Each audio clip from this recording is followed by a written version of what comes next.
Salut tout le monde, on est dimanche donc j'en profite pour prendre quelques minutes pour vous faire un petit update sur le challenge 0 à 100K. Alors je suis ici en direct d'un tea shop à Toronto. J'ai pris quelques jours cette fin de semaine pour faire un petit shopping trip à Toronto et prendre ça un petit peu relax parce que la semaine n'a pas été trop relax en soi, mais ça faisait un petit temps qu'on voulait aller visiter des amis, etc. Donc j'ai pris quelques jours pour une petite escapade. Donc, update sur la semaine. Point de vue mental, ça a été relativement difficile. Je travaille vraiment beaucoup, donc de 9 à 5, je suis au travail, puis après ça, le lundi, de 7 à 10, je fais mon workshop sur le blog. Le mardi, j'avais une réunion de CA parce que je pense que c'est important de s'impliquer dans des conseils d'administration par-ci par-là. Donc moi je suis sur le conseil d'une compagnie de danse contemporaine qui s'appelle la compagnie Virginie Brunel et on avait un CA ça faisait plusieurs mois qu'on attendait ça. Donc ça a été mon mardi. Le mercredi, comme vous le savez peut-être, je fais des cours de peinture parce que j'essaye justement d'intégrer un petit peu plus de créativité dans ma vie.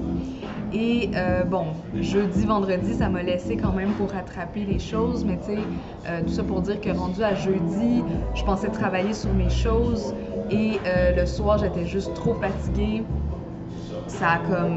J'ai un peu crashé.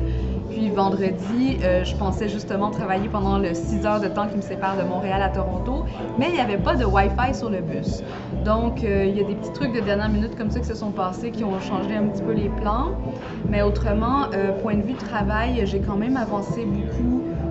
Cette semaine, si vous avez vu dans le groupe Facebook, le thème c'était les pubs Facebook et donc ce que je trouvais intéressant, c'est que ça m'a permis aussi de me pencher sur le marketing funnel, sur mon tunnel de vente et sur le type de produit que je voulais peut-être créer dans le futur, puis de voir comment ça s'intégrait dans le tunnel de vente. J'ai écouté quelques podcasts aussi qui me semblaient assez bien alignés dans cette direction-là, où est-ce que c'était vraiment, avant de créer un produit, vraiment le tester, imaginer comment il va être vendu, essayer de voir s'il y a vraiment de la demande. Ce qui me mène à ma prochaine étape dans ma stratégie qui va être, c'est ça qui est génial avec le groupe, c'est que j'ai quand même accès à beaucoup d'entre vous.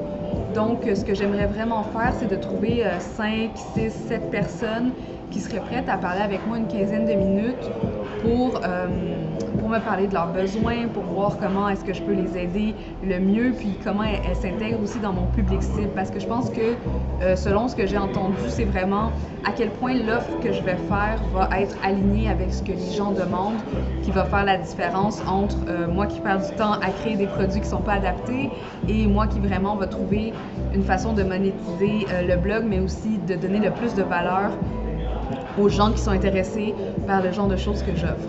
Donc de ce côté-là, ça va bien. Je suis quand même optimiste. C'est sûr que là, il n'y a pas beaucoup eu de rentrée d'argent. J'ai rentré 300 $ pour le workshop encore. Et c'est pas mal tout ce qui est rentré cette semaine. Donc, c'est sûr que le but, éventuellement, si je veux faire 100 000, c'est d'arriver à environ 2000 $ par semaine. J'ai aussi fait un plan où est-ce que j'ai listé en 5 produits et combien de ce genre de produits je devais vendre pour arriver aux 100 000 annuels. Donc ça, c'est quelque chose que je suis encore en train de raffiner, mais c'est vraiment la distribution de comment j'espère générer des revenus avec MTamark, parce qu'il faut que je prenne aussi en considération que je dois me concentrer vraiment sur les revenus passifs et les produits passifs parce que à cause de mon travail, j'ai pas beaucoup de temps pour tout ça. Dans le fond, pour être présente avec les clients, sauf dans des downtime. Donc, je peux pas être vraiment en train d'être en consultation intense sur tout ça. Donc, voilà. L'autre chose aussi que j'ai réalisé, c'est que il va y avoir un rythme à travers tout ça. Puis, ce qui est arrivé jeudi, où est-ce que je me sentais pas super bien pour travailler, j'ai dû accepter la limite imposée par mon corps et mon cerveau dans un sens et accepter ça puis me dire faut que je me repose à la place d'essayer de pousser parce que je pense que c'est ça vraiment le gros piège, ça va être de pousser puis de m'épuiser.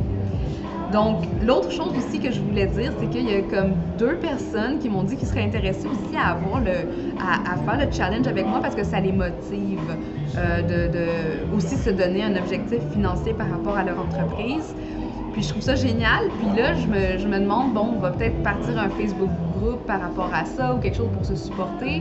Mais si vous aussi, vous voulez faire partie du challenge, puis vous voulez vous donner un défi comme ça, puis comme ça, on peut se supporter. Bon, je sais pas si ça va être fait à travers le groupe Vivre ses ambitions au féminin ou si j'ouvre un groupe particulier pour le challenge ou des choses comme ça, mais je serais vraiment intéressée à savoir si vous aussi, ça vous intéresse de vous donner un objectif comme ça, puis de vraiment essayer de pousser votre entreprise au prochain niveau, si c'est ça que vous voulez faire. Ça peut être un challenge aussi par rapport à votre emploi, ça peut être aussi genre j'aimerais avoir une promotion d'ici la fin de l'année ou des choses comme ça. Donc, je trouverais ça intéressant si vous aussi vous aviez un challenge, puis si vous voulez le partager avec nous, ben on va essayer de se faire un petit groupe de support, puis de voir où est-ce que ça mène tout ça. Bon, sur ce, la prochaine semaine va être encore intense parce que vendredi prochain, je vais présenter dans une conférence, faire un genre de hot seat. Fait que je fais une analyse stratégique de 4 entreprises où je vois les bons coups, les mauvais coups en termes de promotion. Donc, je suis en train de préparer ça aussi. Et point de vue dépenses pour mon entreprise, cette semaine, bon, j'ai reçu des nouvelles slides. J'ai fait affaire avec ma graphiste Camille Schumacher de Schmack Design et elle m'a fait des belles slides pour mes présentations vu que je fais de plus en plus de présentations, que ce soit en ligne ou hors ligne. Donc il y a un 400 $ qui est parti là-dedans et voilà. Je crois que c'est la seule dépense que j'ai fait. Non, je me suis aussi abonnée à Tailwind. Ben là, je suis dans l'essai gratuit, parce que là, je suis vraiment en train d'essayer de voir si Pinterest peut m'apporter beaucoup plus de visibilité. Donc voilà, c'est un petit peu le update sur ce qui s'est passé cette semaine. Puis si encore vous voulez faire partie du challenge, envoyez-moi un mot, faites un commentaire ou quelque chose, puis on va se rameuter, puis on va créer quelque chose pour se supporter l'une l'autre. Et comme d'habitude, si vous voulez avoir mes updates hebdomadaires, abonnez-vous à mon Instagram ou à ma chaîne Facebook. Je vais continuer à faire ma chaîne YouTube.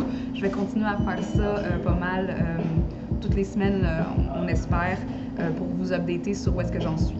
Donc, je vous dis à la prochaine. Je vais bientôt prendre le train pour Montréal, donc j'aurai la chance de travailler un petit peu plus là-dessus sur Aime ta marque, mais je voulais juste m'assurer que je fasse la vidéo avant que le Wi-Fi soit peut-être un issue. Donc, je vous souhaite une belle semaine tout le monde, puis on se reparle très bientôt. Bye!